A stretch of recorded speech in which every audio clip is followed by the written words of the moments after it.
A single wrong digit on a cracked phone screen. That's all it takes to derail a life. Charisse didn't mean to contact the man who controlled the city's underground port. She just wanted to tell her ex she made a mistake.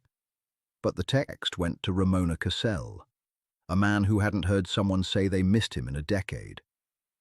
His reply didn't ask who she was. It gave an address. And Charisse, desperate and exhausted, actually showed up. The radiator in Charisse's apartment didn't produce heat, only sound. It clanked like a wrench thrown into a washing machine, a steady, rhythmic metal-on-metal thud that made the freezing air feel even more oppressive. She sat on her faded thrift store sofa, a blanket pulled up to her chin, watching her breath plume in the dim light of a street lamp filtering through the blinds. It was 2:14 a.m. on a Tuesday. Her phone sat on the coffee table. The screen was severely shattered in the top left corner, the cracks spiderwebbing down over the keypad. She stared at it. She had worked a 14-hour shift at the diner, smelling of old grease and stale coffee, dealing with truckers and insomniacs. Her feet throbbed. Her bank account was overdrawn by $12. And she was lonely. The kind of bone-deep, hollow lonely that makes smart people do profoundly stupid things. She missed Greg. She shouldn't have. Greg was a bartender who drank more than he poured, a man who borrowed money for investments that usually involved a poker table in a basement. He had left her 3 weeks ago, taking her microwave and her last shred of dignity. But sitting in the freezing dark, the brain plays tricks. It edits out the yelling, the unpaid bills, the slammed doors. It only replays the warm weight of another human being in an empty bed. She reached for the phone. Her fingers were stiff with cold. She hadn't saved his new number. He had changed it after a dispute with a bookie. But she had memorized it off a napkin he'd left on the counter. She opened a new message, typed the area code. Then the rest, 4429184. Her thumb slipped on the cracked glass, grazing the 5 instead of the 4 at the very end. She didn't notice. "I miss you," she typed. "I know I shouldn't, but I do. Please let me come over." She hit send. The moment the little bubble turned green, a wave of instant, nauseating regret washed over her. She tossed the phone back onto the table and buried her face in her hands. She was pathetic. He wasn't going to answer. Or worse, he would answer. And she would spend the next 3 hours in his dingy apartment, smelling like stale beer, only to be asked to leave before the sun came up. 10 minutes passed. The radiator clanked. The phone vibrated against the particle board table. Charisse jumped. She picked it up, her heart doing a strange, uneven flutter. The reply was from the unsaved number. It didn't sound like Greg. Greg texted in erratic fragments, full of typos and half-thoughts. This message was crisp, punctuated, cold. 1420 North Harbor Drive. Pier 4, come to the service door. 3:00 a.m., do not be late. She frowned. 1420 North Harbor Drive. Greg lived in a basement out in the suburbs, miles from the water. Why was he at the harbor?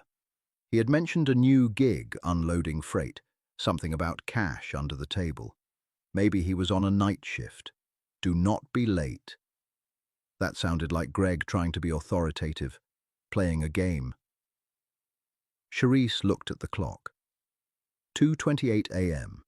The harbor was 20 minutes away if she didn't hit any red lights. She shouldn't go. Every survival instinct she possessed told her to turn off the phone, crawl under the thin mattress, and sleep it off. But the silence in the apartment was suffocating. The cold was unbearable. She just wanted to be somewhere else, anywhere else. She threw off the blanket, shoved her feet into a pair of worn leather boots, and grabbed her heavy wool coat. The drive was a blur of empty streets and blinking yellow traffic lights. The city at this hour felt entirely abandoned, a concrete shell stripped of its daytime inhabitants. As she neared the waterfront, the smell of salt and rotting seaweed leaked through the vents of her beat-up sedan. North Harbour Drive was a desolate stretch of industrial warehouses, chain-link fences, and towering cranes that looked like skeletal metal beasts against the night sky. Pier 4 was at the far end, surrounded by a high fence topped with barbed wire. She pulled up to the gate. It was open. She drove through slowly, her headlights cutting across the cracked asphalt. She parked near a massive corrugated metal building. The service door was just a heavy steel slab set into the wall, illuminated by a single, flickering yellow bulb. Charisse cut the engine. The silence was heavy, broken only by the distant lapping of water against the concrete pylons. She stepped out of the car. The wind coming off the bay was brutal, biting through her coat instantly. She walked up to the door, raised a fist, knocked. Nothing happened. She waited a full minute, shivering, hugging herself. "Greg," she called out, feeling stupid. The heavy steel door didn't open. Instead, a voice came from behind her. "Keep your hands exactly where they are." Charisse froze. The voice was deep, gravelly, and entirely lacking in warmth. It was not Greg. She turned her head slowly. A man stepped out from the shadows of a nearby shipping container. He was tall, broad-shouldered, wearing a dark peacoat. In his right hand, resting casually against his thigh, was a suppressed handgun. "Turn around," he said. Charisse's throat closed up. She turned. "Phone," the man demanded. She fumbled in her pocket with trembling fingers, pulling out her cracked phone and holding it out. The man snatched it. He tapped the screen, glancing at it, then looked at her. His eyes were dead, analytical. "Who sent you?" he asked. "Sent me?" Charisse's voice cracked. "Nobody. I'm here to see Greg." "There's no Greg here." The man stepped closer, patting her down quickly and efficiently, checking her coat pockets and her waistline. "You sent the message to the boss." "The boss?" Panic was a cold wire tightening around her lungs. "I don't know what you're talking about. I sent a text to my ex-boyfriend. I think I got the wrong number." The man stared at her for a long moment. He pressed a small earpiece deeper into his ear. "Got a girl here," he murmured into a microphone hidden in his collar. "Unarmed. Claims she's a wrong number looking for a boyfriend." "Yeah. Okay." He lowered his hand and gestured toward the steel door. It clicked and swung inward on well-oiled hinges. "Inside," he said. "I'd rather just go home," Charisse whispered, her eyes darting toward her car. The man raised the gun an inch. It wasn't a threat so much as a factual statement of how things were going to proceed. Inside, the interior of the warehouse didn't look like a loading dock. It was hollowed out, but the center of the massive space had been converted into a makeshift, high-end office suite. Glass walls stood in stark contrast to the rusted steel beams overhead. The floor was polished concrete. Leather furniture sat on expensive rugs. The smell of the ocean was replaced by the scent of fresh espresso and old paper. Charisse was escorted up a short flight of metal stairs and pushed gently into the glass-walled room. A man sat behind a massive oak desk. He didn't look like a mob boss. He didn't have slicked-back hair or wear a garish suit. Ramona Cassell looked like a tired architect. He wore a simple, dark grey cashmere sweater over a white collar. His dark hair was slightly messy, cut close on the sides. He was in his mid-30s, his face sharply angled, a shadow of stubble along his jaw. He was reading a stack of manifests, a pen twirling absently between his fingers. He didn't look up when she entered. "Sit," he said. His voice was quiet, smooth, carrying an undercurrent of absolute authority. Charisse remained standing. Her legs felt like they were made of water. "I just want to leave. This is a misunderstanding." Ramona stopped twirling the pen. He looked up. His eyes were a flat, opaque brown. They gave nothing away. He looked at her cracked phone, which his guard had placed on the corner of the desk. "I have possessed this phone number for exactly 6 hours," Ramona said, his tone conversational. "It is a burner line. Only 3 people in the state have it. None of them are a waitress with a cheap coat and a tremor in her hands." He leaned back in his chair. "So when I receive a text on a highly secure line from an unknown number saying, 'I miss you, let me come over,' I do not assume it is a romantic gesture. I assume it is a code, an indicator that a rival crew has located me, or that law enforcement is attempting a rather clumsy sting. I gave you this address to see who would show up to kill me." Charisse stared at him, her brain struggling to process the words. "Kill you? I don't even know who you are." "I am aware of that now," Ramona said. He gestured to a monitor on his desk. "We ran your license plates when you pulled in. Charisse Kistler, 26, 1 traffic ticket from 3 years ago. You work at a diner on 4th Street. You have $42 in your checking account." Charisse flushed, anger momentarily piercing through her terror. "You hacked my bank account? I had my people make a phone call, yes. It took 30 seconds. Ramona sighed, rubbing the bridge of his nose. He looked genuinely exhausted. "You are exactly what you appear to be. A girl who texted the wrong number at 2 in the morning. So let me go." "I can't." The 2 words dropped into the room like lead weights. Charisse took a step back toward the door. The guard was standing outside the glass, arms crossed. "What do you mean you can't? You just said I'm nobody." "You are nobody," Ramona agreed calmly. "But you are a nobody who now knows the exact location of my secondary operations hub. You saw the gate. You saw the guards. You saw my face. I won't tell anyone." People always say that, and then they drink, or they get scared, or they talk to a cop trying to get out of a speeding ticket. Ramona picked up the pen again. "You texted a ghost, Charisse, and ghosts don't like witnesses." Tears pricked the corners of her eyes. She refused to let them fall. "Are you going to kill me?" Ramona looked at her, his expression softening just a fraction.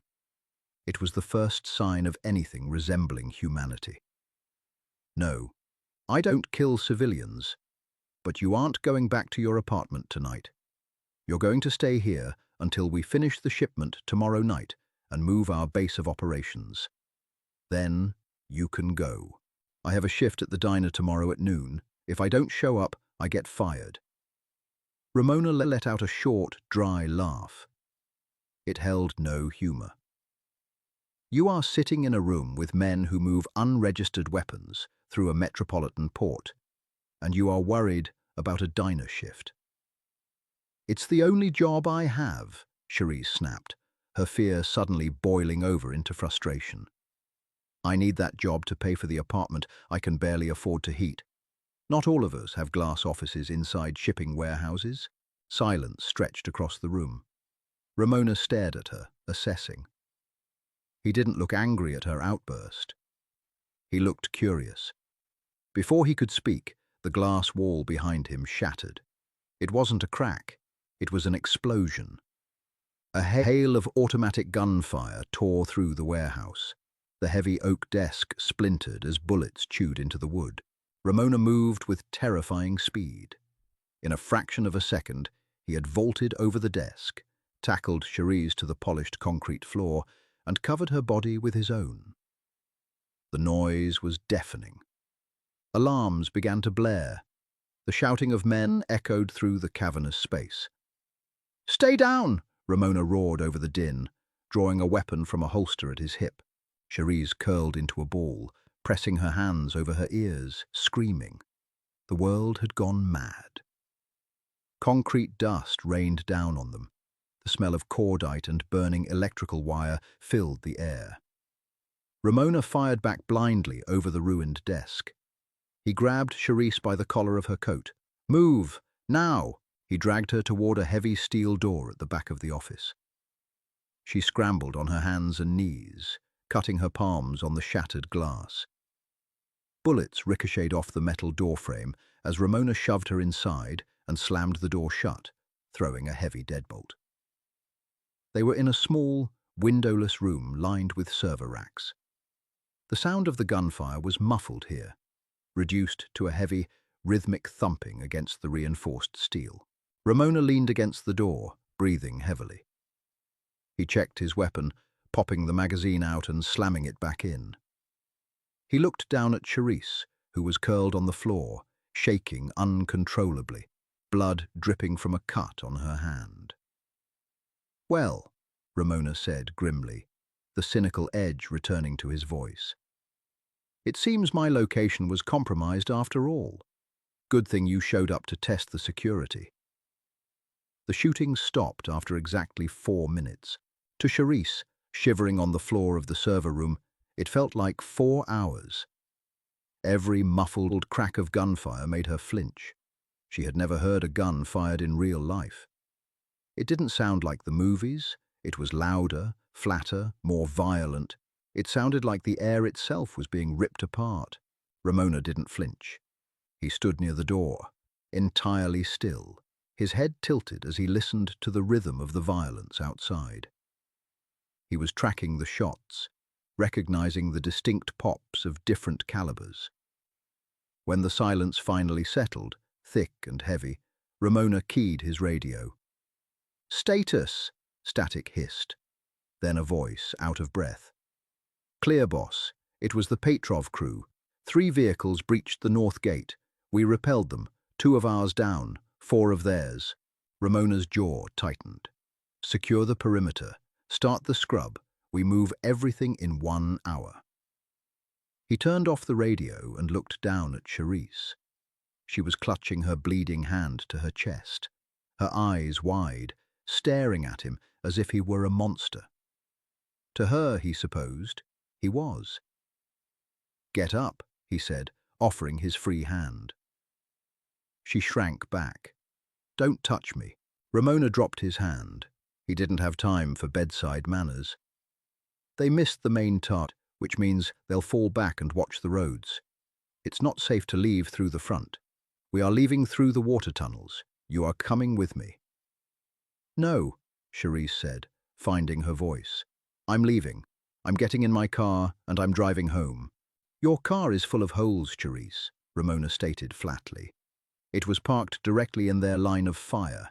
It's a miracle it hasn't caught fire. Furthermore, the police will be here in less than 10 minutes. If you are here when they arrive, you will be arrested in a warehouse filled with illegal arms. You will go to federal prison. Do you understand?" Charisse blinked. The reality of the situation crashed down on her, heavier than the freezing temperature of her apartment. She was trapped. She had texted a stranger, and now she was an accessory to a mob war. She stood up slowly, her knees wobbling. "Where are we going?" "A safe house.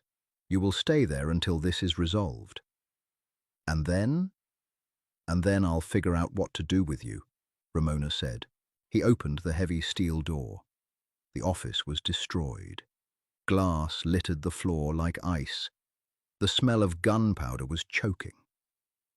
Ramona guided her by the elbow, steering her away from the shattered windows and toward a trapdoor set into the floor near the rear loading bay. They climbed down a rusting iron ladder into the damp, echoing darkness of the city's old storm drain system. The water was ankle-deep and freezing. Charisse gasped as it soaked through her boots, but she kept moving. She didn't have a choice. Ramona walked ahead of her, a flashlight in one hand, his gun in the other. "Why didn't you just let them shoot me?" Charisse asked, the words tumbling out before she could stop them. Her teeth were chattering. "I'm a liability. You said it yourself. Ghosts don't like witnesses." Ramona kept his eyes on the tunnel ahead.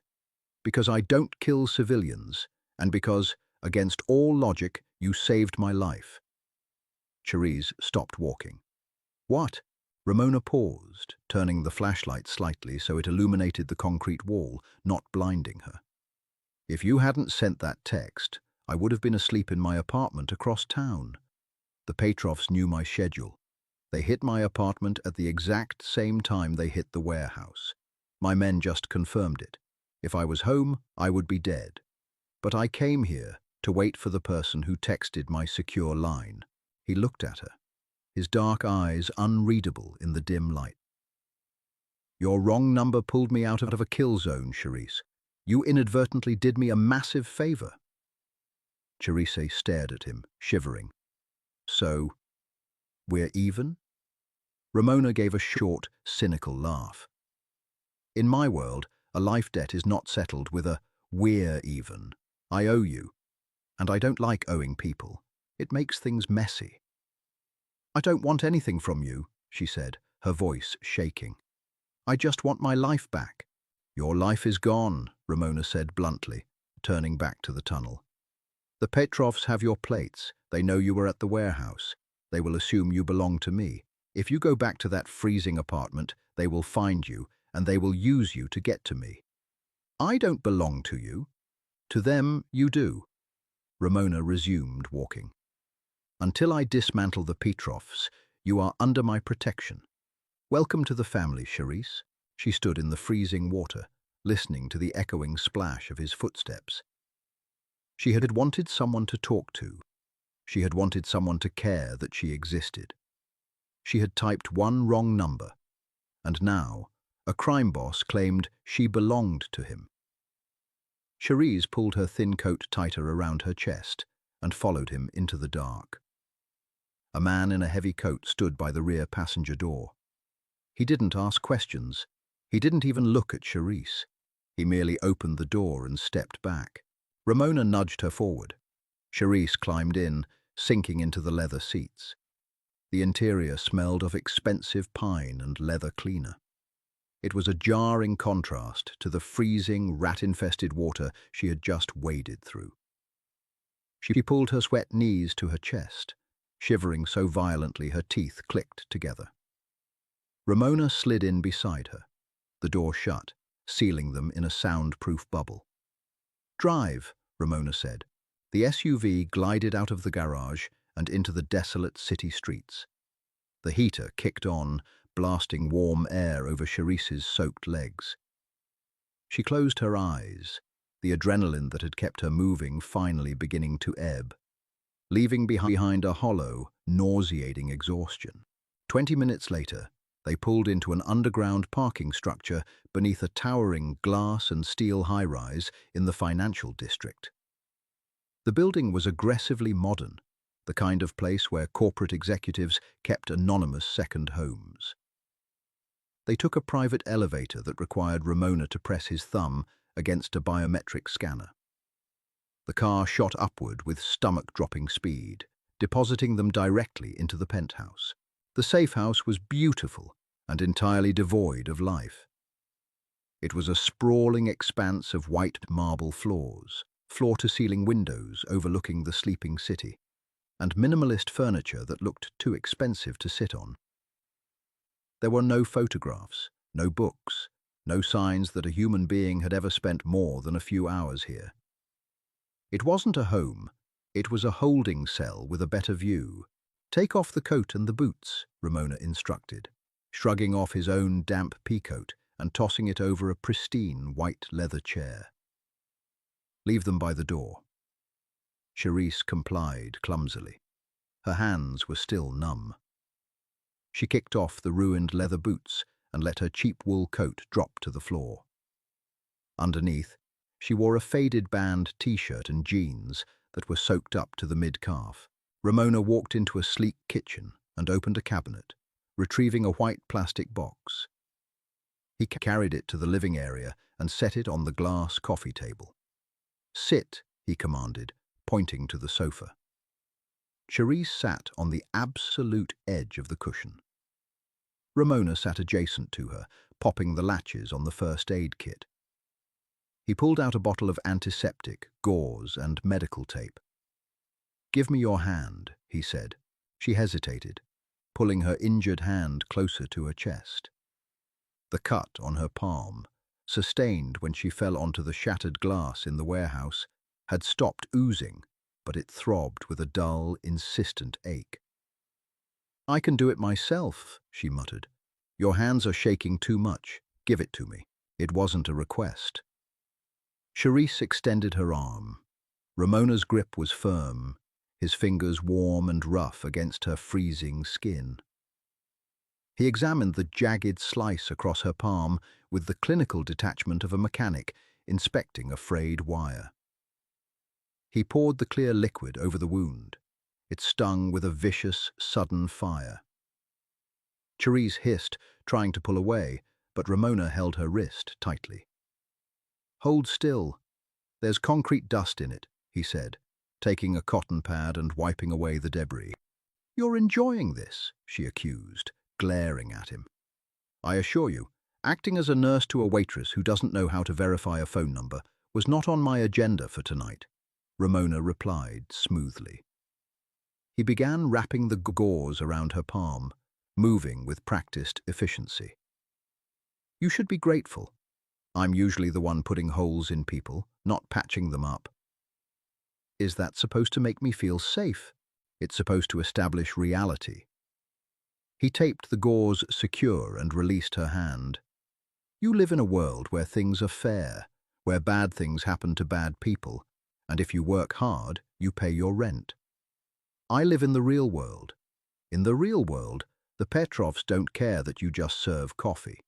They only care that you were standing next to me when the bullets started flying. To them, you are a pressure point." Charisse stared at the white bandage on her hand. The sheer absurdity of the night threatened to crush her. She had been freezing in a terrible apartment 3 hours ago, mourning a terrible man.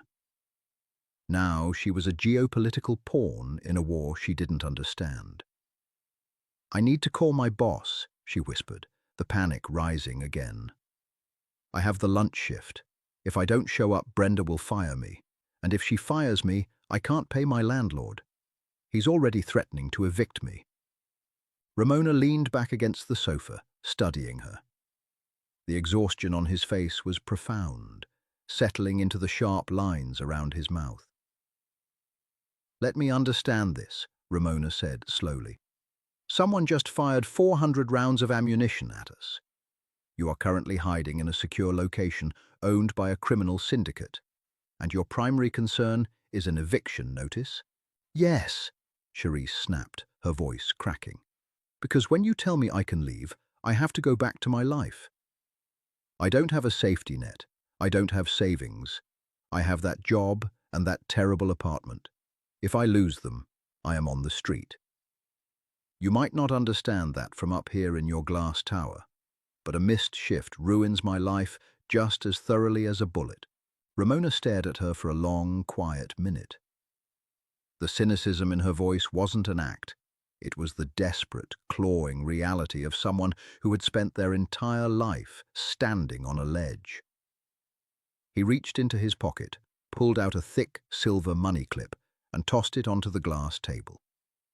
It hit with a heavy thud. It was thick with $100 bills. "That is $10,000, Ramona said. "Consider it advance payment for your time. Your rent is covered. Your diner job is irrelevant. You work for me now." Charisse stared at the stack of currency. It was more money than she had ever seen in one place.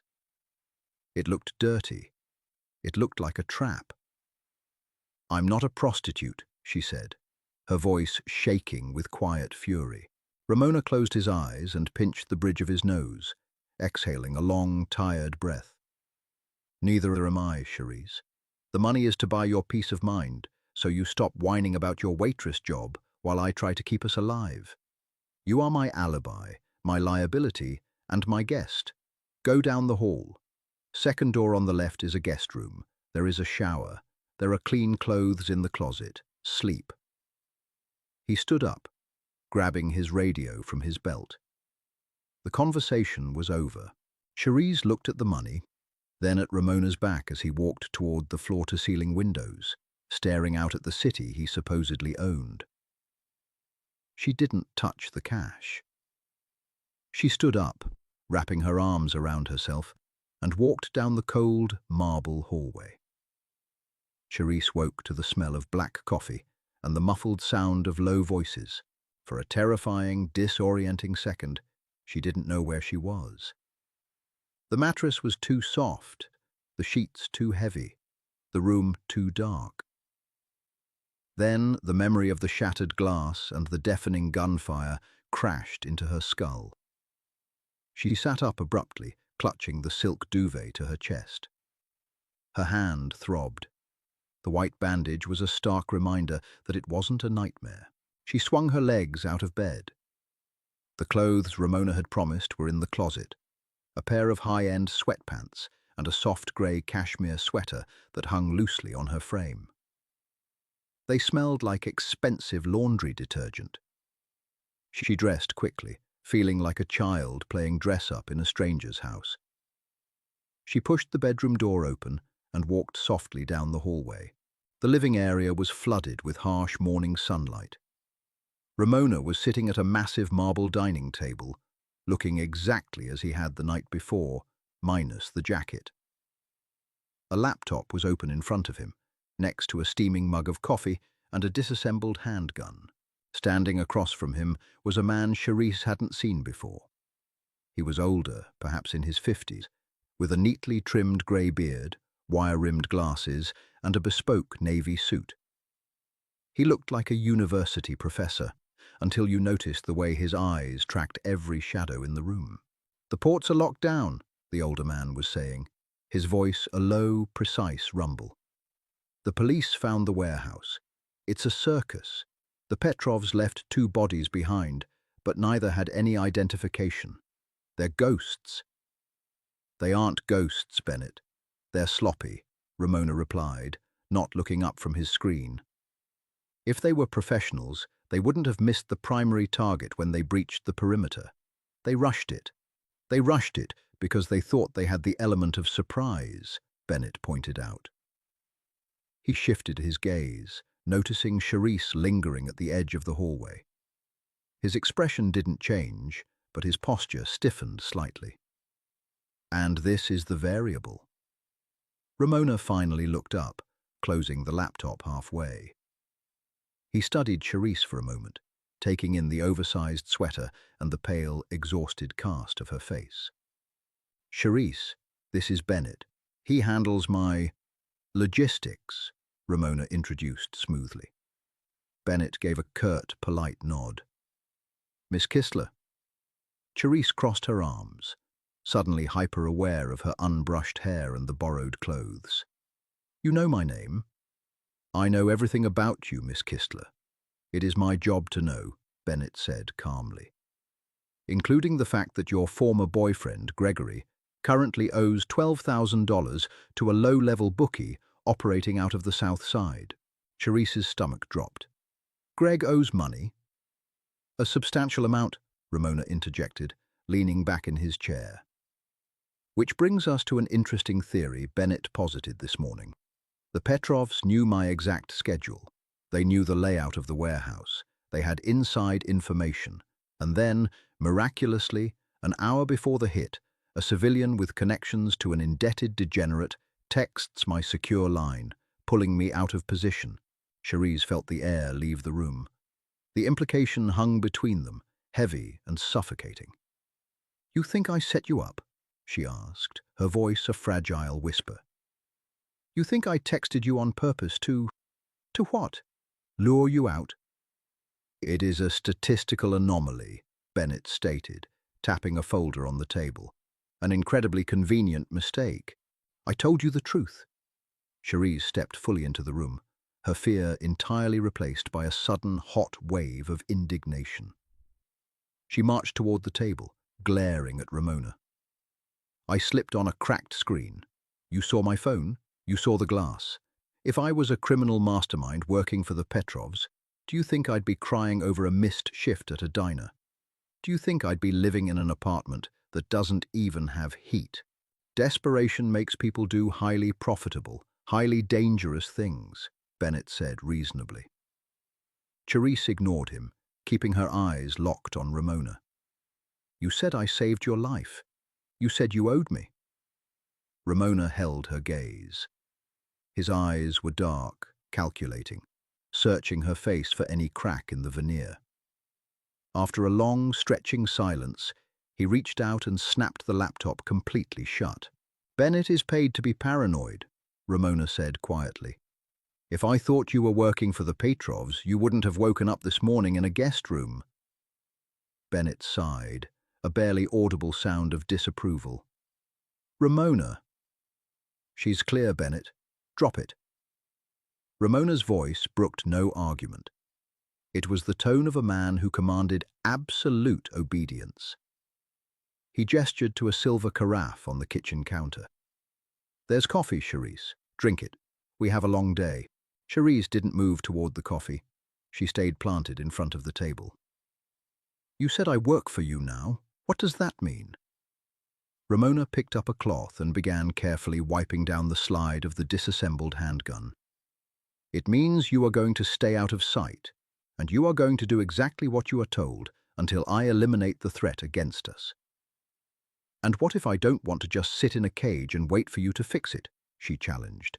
Ramona paused, the cloth halfway down the metal barrel. He looked up, a flicker of genuine surprise crossing his features. Most people in her position would be cowering in a corner, begging for a ticket out of the city. Charisse was standing her ground, her chin raised, her bandaged hand resting on her hip.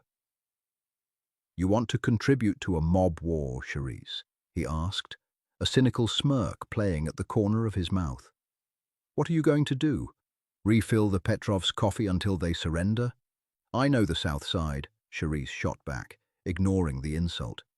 "If Greg owes money to a bookie down there, I know exactly who it is. He only plays at one place, a basement beneath a laundromat on 8th. If the Petrovs got their information through him, that's where you start." Bennett raised an eyebrow, exchanging a brief, silent look with Ramona. Ramona set the gun part down on the marble table.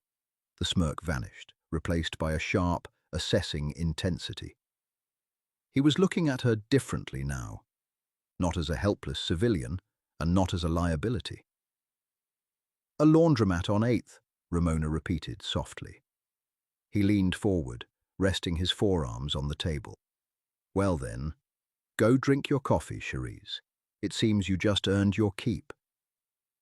The South Side didn't look like a war zone.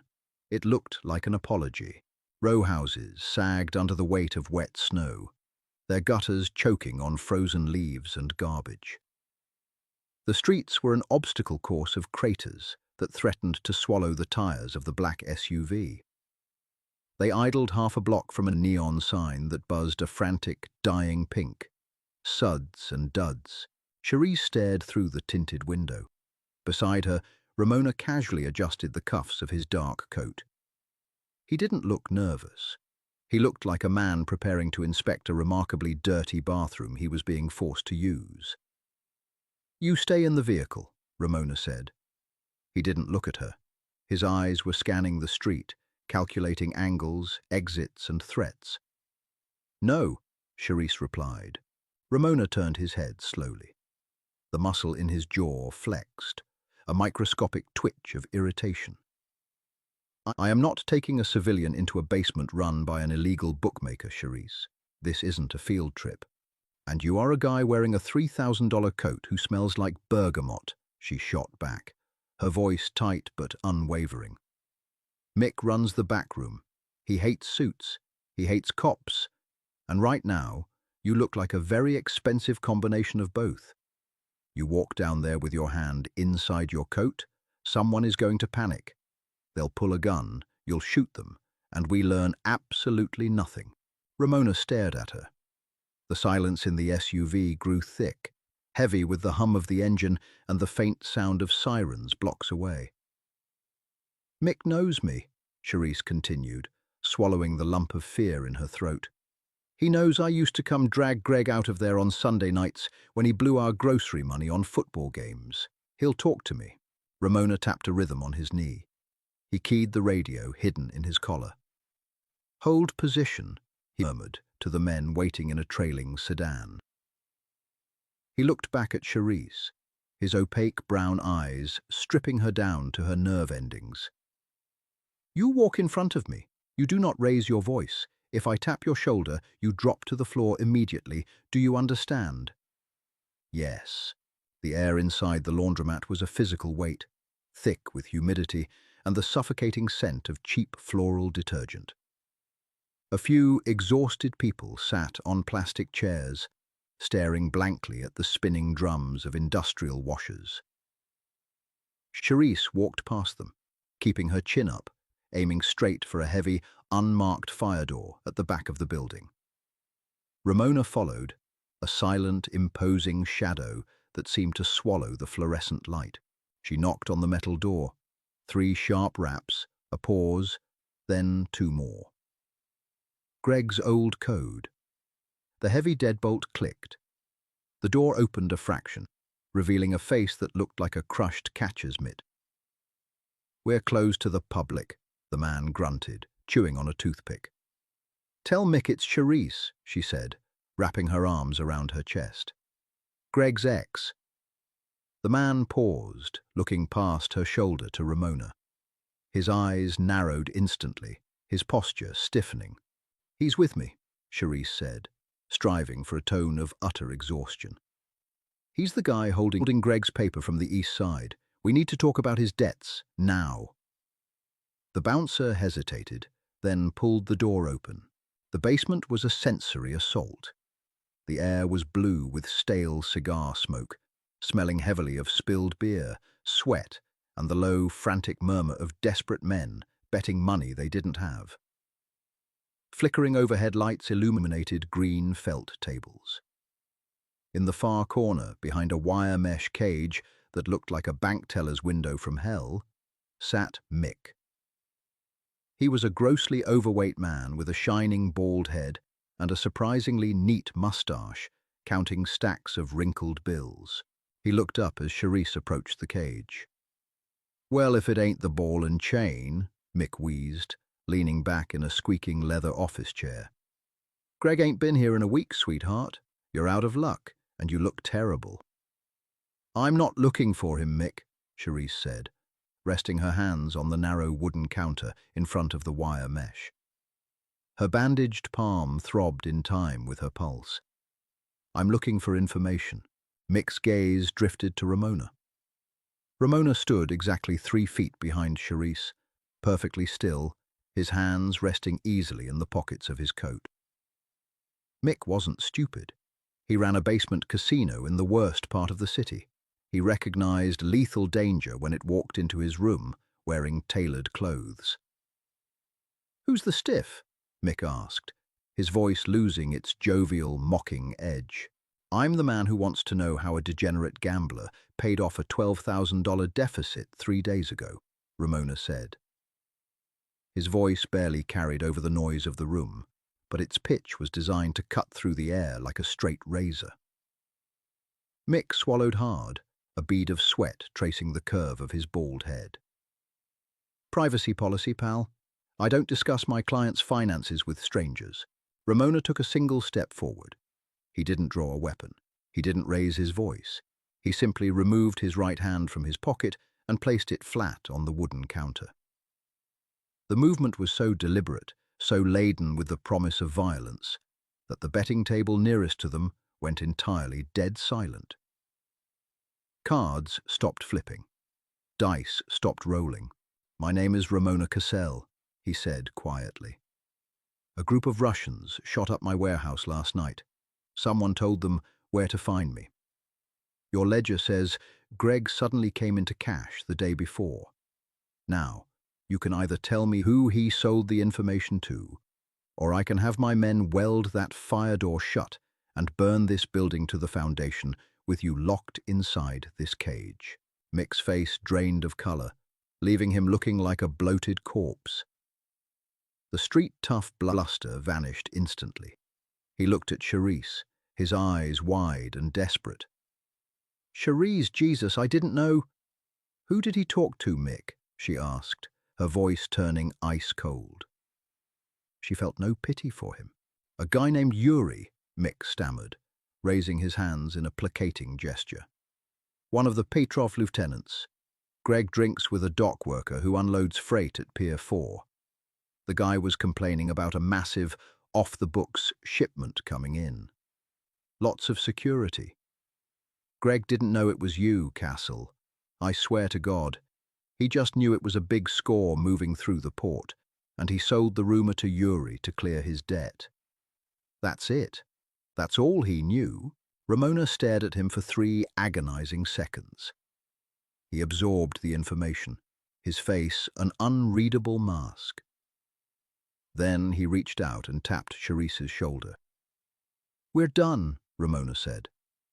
They turned and walked out in silence, leaving the terrified, stale air of the basement behind them.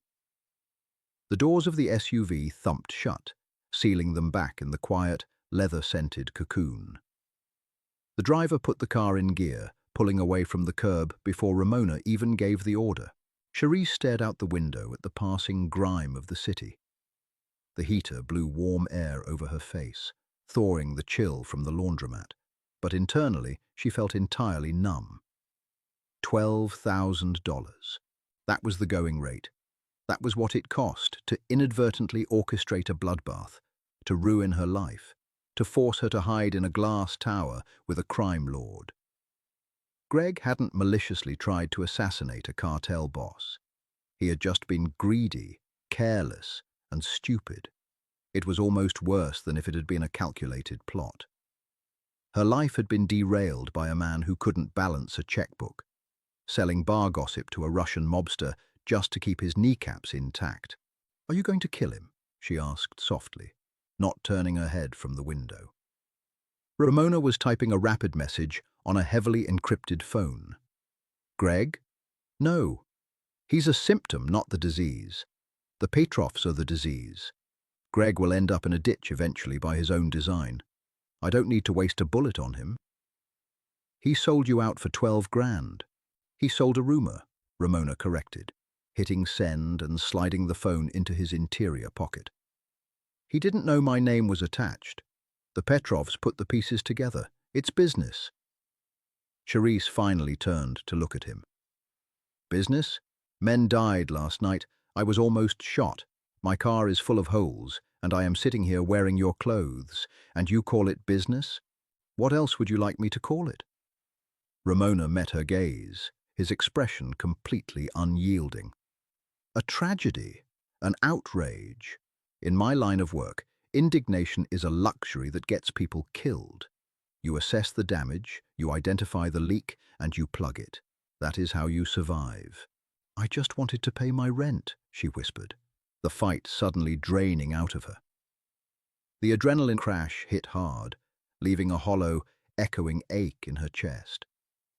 She leaned her head against the cool glass of the window, closing her eyes. "I just wanted to tell him he ruined my life when he left, and instead he ruined it all over again without even trying." Ramona didn't respond immediately. The SUV wove smoothly through the afternoon traffic, ascending out of the crumbling infrastructure of the South Side and back toward the gleaming monoliths of the financial district. "You handled yourself well in there," he said quietly. It wasn't a compliment. It was a factual observation, delivered with his usual clinical detachment. But coming from him, it felt heavier than praise. "I'm used to dealing with the scum of the earth," Cherise said bitterly, keeping her eyes closed. "Clearly." They returned to the penthouse as the sun began to dip below the skyline, casting long, bleeding shadows across the white marble floors. The safe house was quiet. Bennett had left to coordinate the impending retaliation, leaving them entirely alone in the sky. Cherise walked into the sleek kitchen and opened the stainless steel refrigerator. It was stocked with rows of bottled water and imported dark glass beer. She grabbed a bottle, twisted the cap off with her good hand, and took a long drink. It was incredibly cold and intensely bitter. It grounded her, bringing her back to her physical body. She turned around to find Ramona leaning against the kitchen island, watching her. He had shed his heavy coat and rolled up the sleeves of his dark cashmere sweater, revealing faint, jagged scars running along his forearms. He looked exhausted. It was a bone-weary, soul-deep fatigue that sleep couldn't fix. "Do you want one?" she asked, holding up the bottle. "No, I need a clear head." He rubbed the back of his neck, staring down at the polished marble counter. "The Petrovs know their hit failed last night, which means they know retaliation is coming. They will bunker down. The city is going to be very loud tonight." "And where does that leave me?" "Right here." Ramona pushed off the island and walked slowly toward the massive, floor-to-ceiling windows. He looked out over the sprawling grid of the city, a kingdom of concrete, glass, and artificial light. "You stay in the penthouse until I tell you it's safe to leave." Charisse walked over to him, standing a few feet away, looking out at the exact same view. The cars below were just tiny, crawling red and white lights. "You know, when I first saw this place, I thought you were just another rich monster," she said, her voice quiet against the hum of the air conditioning. "A guy who pushes buttons and ruins lives from the sky. And now I think you're just trapped in a different kind of basement," she said, taking another sip of the beer. Ramona chuckled. It was a dark, dry sound that barely moved his chest. "That is incredibly profound for someone currently wearing my sweatpants. I'm serious." She turned to look at his profile. "You have all this money, all this power, you own politicians, and yet you sleep with a gun on your dining table. You can't even go home. You're just as stuck as I am." He turned his head to look at her. The cynical armor in his eyes had retreated just a fraction, leaving something raw and incredibly dangerous in its place. "I chose this life, Charisse," he said, his voice a low rumble. "I wasn't pushed into it by a bad break, a missed rent payment, or a stupid ex-boyfriend. I built this. I knew exactly what it cost when I bought the ticket." "And was it worth it?" Ramona looked back out at the city. The reflection of the glass caught the hard, unforgiving lines of his face. "Ask me tomorrow, when the Petrovs are gone." He turned and walked away, retreating down the long, cold marble hallway. Charisse stood by the window, the bottle in her hand, watching the city lights flicker to life. She was a waitress with an overdrawn bank account, currently residing in a mob boss's penthouse, drinking his beer while a gang war raged in the streets below because she had slipped on a cracked phone screen. She took another drink. Tomorrow was going to be a very long day. Midnight arrived with the heavy, muted thud of a helicopter passing somewhere far overhead. Inside the penthouse, the silence was absolute, broken only by the sharp, metallic snick of a rifle magazine locking into place. Ramona stood in the center of the living room. The cashmere sweater was gone, replaced by a black tactical turtleneck and a lightweight, custom-fitted Kevlar vest. He was methodically checking the action on an assault rifle, his face completely devoid of expression. Bennett stood near the private elevator, wearing a similar vest over his tailored shirt, speaking in low, clipped tones into a satellite phone. The marble dining table, where they had drank coffee that morning, was now covered in spare ammunition, suppressors, and maps of the industrial district. Charisse sat on the edge of the white leather sofa, her knees pulled to her chest. She watched them work. It was terrifyingly domestic. They moved around each other with the quiet, practiced efficiency of men packing for a routine business trip, rather than preparing to execute a rival syndicate. Ramona picked up a spare magazine, slid it into a pouch on his tactical belt, and finally looked up. He caught her staring. He set the rifle down on the marble table and walked over to her. The heavy boots he wore made no sound on the floor. He stopped a few feet away, looking down at her pale face and the stark white bandage wrapped around her hand. "Bennett has overridden the security protocols for the building," Ramona said, his voice quiet, stripped of its usual cynical edge. No one comes up that elevator without my biometric print. The stairs are locked down with reinforced steel doors at the 40th floor. You are perfectly safe here. I know, Cherise said. Her voice felt small, swallowed by the sheer scale of the room and the gravity of what was about to happen. There's enough food in the kitchen to last a week. The cash is still on the table. If I do not return by noon tomorrow, Bennett's secondary team has orders to come extract you, provide you with a new identity, and relocate you to any city you choose. Cherise looked from his eyes to the Kevlar vest. You're planning on not coming back. I'm planning for all statistical probabilities, Ramona corrected smoothly. The Petrovs are dug into a fortified compound in the rail yards. They have heavy weapons and a numerical advantage. It will not be a clean extraction. He reached into his pocket and pulled out a small, heavy black object. He held it out to her. It was a compact 9mm pistol. Cherise shrank back slightly. I don't know how to use that. You point it and you pull the trigger, Ramona said flatly. He took her unbandaged hand, placed the cold metal grip against her palm, and closed her fingers around it. Safety is off. It is loaded. Keep it next to you. If someone comes through those elevator doors, and it isn't me or Bennett, you empty the magazine. The gun was heavy. It felt like a physical manifestation of the world she had accidentally tripped into. She looked up at him, her throat tight. Ramona. It was the first time she had used his name. He paused, his dark eyes locking onto hers. Don't die because of my stupid ex-boyfriend, she whispered. The corner of Ramona's mouth twitched, a ghost of a smile, tired and profoundly cynical. I assure you, Cherise, if I die tonight, it is because I made a tactical error, not because of a bartender. He turned away, walking back to the table. He slung the rifle strap over his shoulder. Bennett nodded, ending his call and stepping into the open elevator. Ramona stepped in beside him. He didn't look back. The steel doors slid shut, sealing seamlessly, leaving Cherise completely alone in the sky. Gunfire was immediate.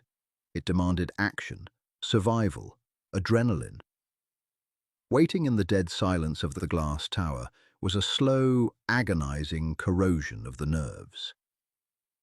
Cherise paced the length of the penthouse, the heavy little pistol clutched in her good hand.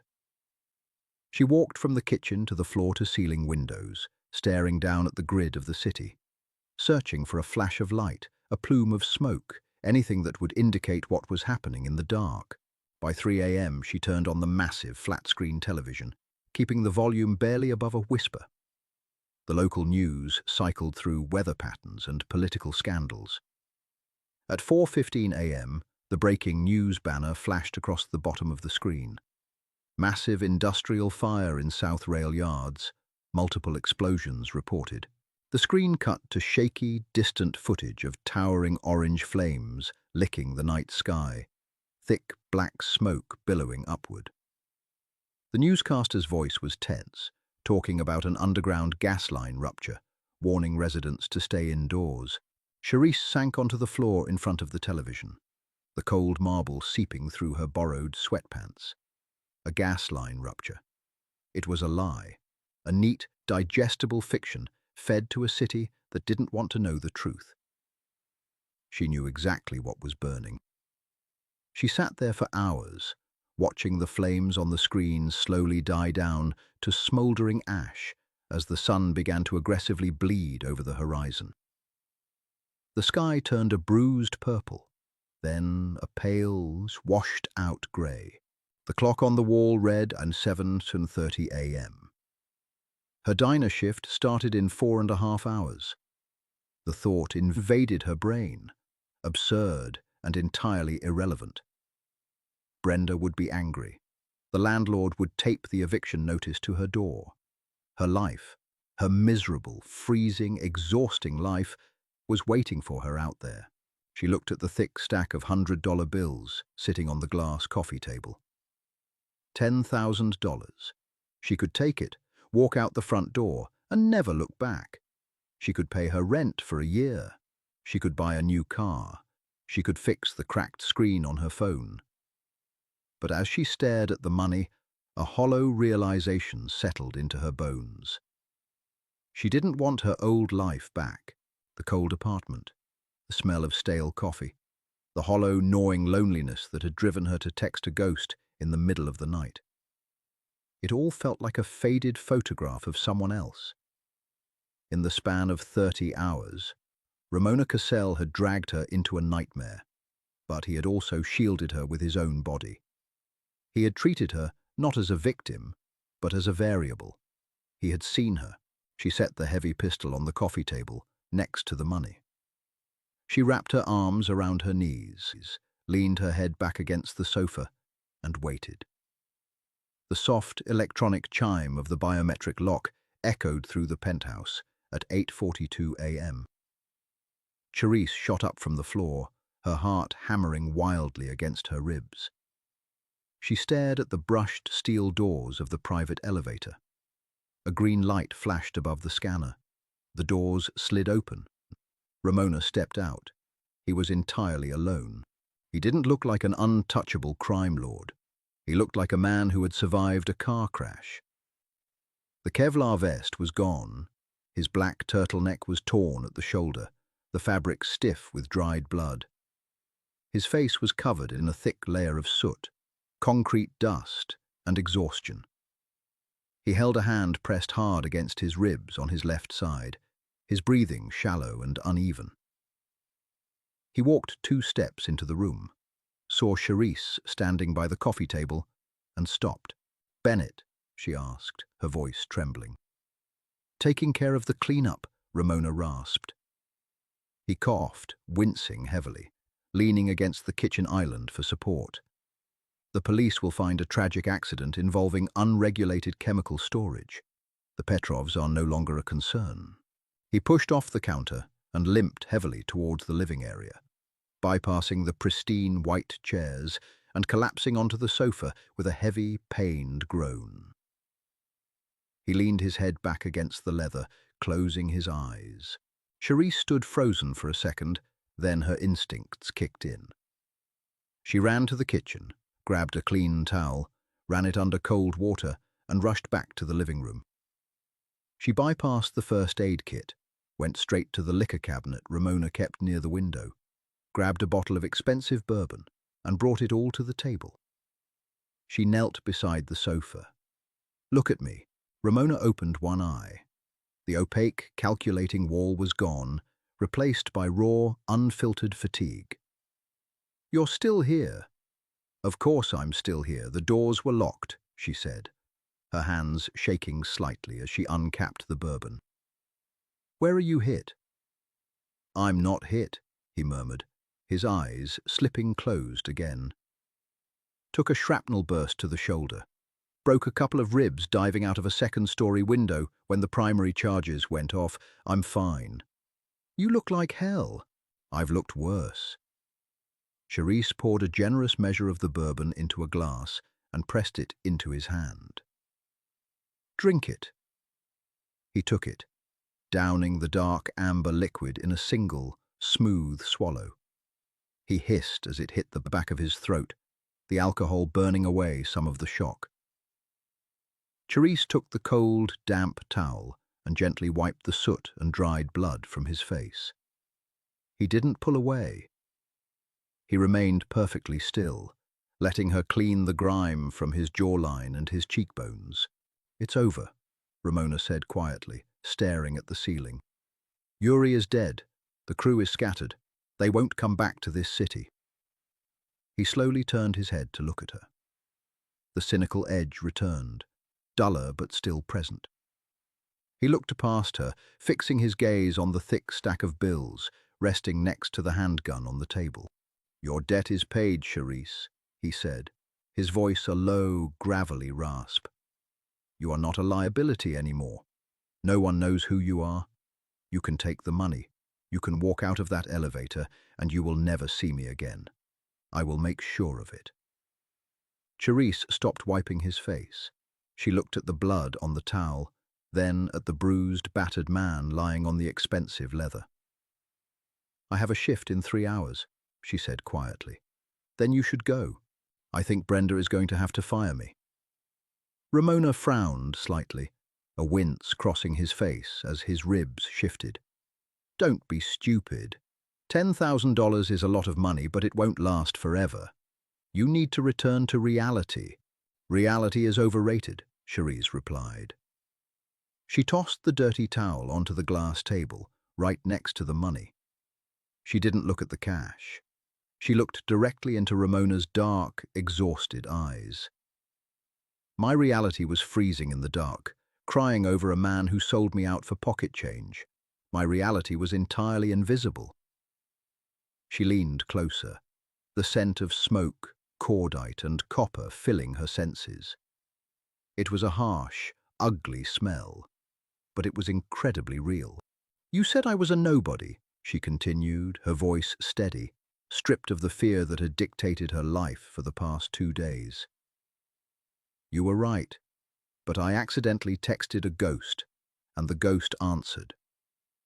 Ramona stared at her, searching her face for the desperation he had seen yesterday. He didn't find it. He found something harder, something resilient that had been forged in the fire of the last 30 hours. "This is not a game, Cherise," he warned, his voice dangerously low. "If you stay in this room, you don't get to leave when it gets ugly. You don't get to go back to being a civilian. You will be a part of this, and this world will consume you." "I know." "Why?" he asked, genuine confusion breaking through his carefully constructed armor. "Why would you choose this?" Cherise reached out, her bandaged hand gently touching the uninjured side of his chest, feeling the steady, heavy beat of his heart beneath the ruined tactical gear. "Because for the first time in my life," she said softly, a cynical, genuine smile touching her lips, "I finally got the right number." Ramona looked at her for a long, silent moment. The exhaustion in his eyes slowly gave way to something else, an acknowledgement, a quiet surrender to the absolute absurdity of fate. He raised his hand, wrapping his rough fingers over hers, anchoring her there. Outside the floor-to-ceiling windows, the city woke up, entirely unaware of the war that had been fought in the dark, or the new one that was just beginning in the sky. What did you think of Cherise and Ramona's accidental collision of worlds? A single wrong number changed everything. If you enjoyed this grounded, gritty Mafia romanze, make sure to hit that like button and share it with someone who loves a dark, cynical love story. Subscribe to the channel and ring the bell so you never miss a new audio drama. Leave a comment below. Would you have walked away with the $10,000 or stayed in the glass tower? Thanks for listening, and I'll see you in the next story.